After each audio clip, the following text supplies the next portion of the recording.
Maging mainahon ng paraan kung paano ito maiintindihan at gawin ang paraan kung uubra ba yung paraan na naisip ko sa sitwasyon na magulo.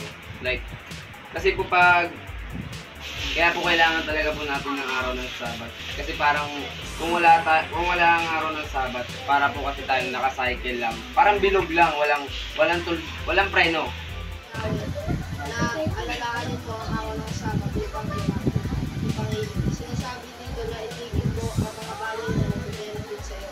Ang naunawaan ko po ay yung normal na ginagawa po natin sa Monday to Friday. Ang paglubog ay dapat po natin itigil ang mga bagay na nakapagsasaya sa atin na pansarili natin kabubuhan.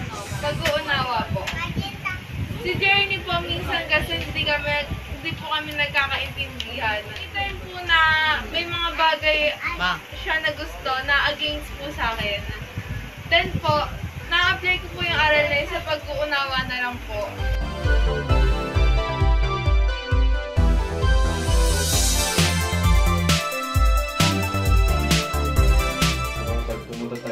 Sabat, tapos napakinig tayo. Kailangan yung napakinig, yung napakinggan natin sa aral Sabat. Dapat na may gawin tayo doon. Hindi na yung basta-basta na pinaning tayo sa aral Sabat, wala na yung gagawin sa aral na pinakinggan natin.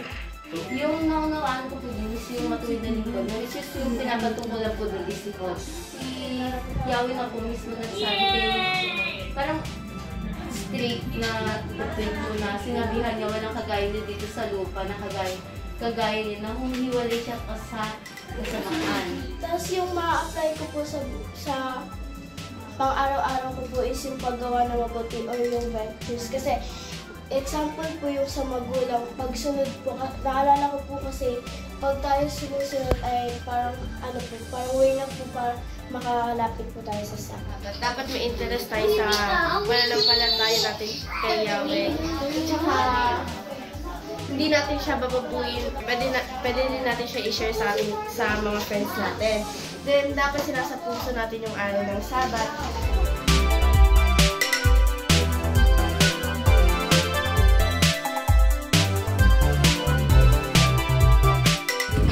For the Sabbath day to keep it holy.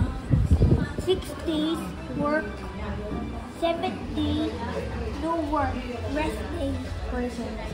Sabat daw, ito daw yung tinakda niya ang araw para yung tao makapagpahinga sila. So sinabi nila dito, yung ikapitong araw daw dun sa verse is binasbasa nila ni Yahweh, pinagpala yung araw na yun.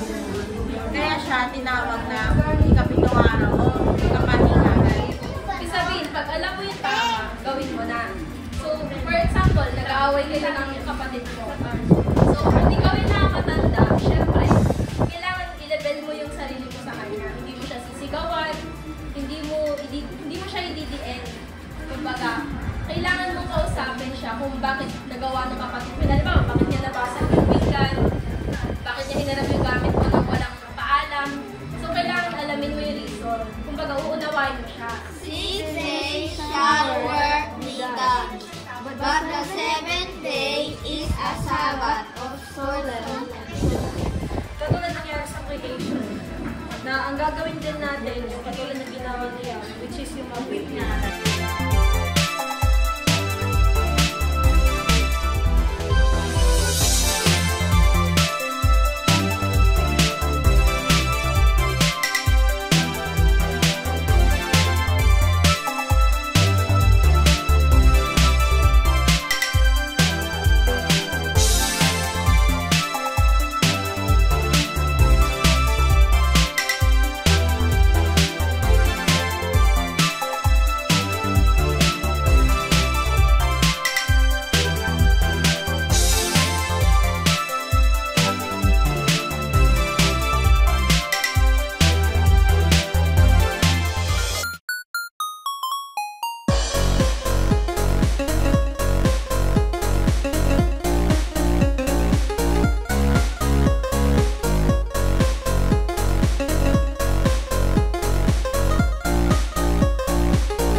pagtakot kay Yahweh ay pasimula ng karunungan. May mabuting pagkaunawa ang lahat na nagsisisunod ng kanyang mga utos. Ang kanyang kapurihan ay nananatiling magpakailanman.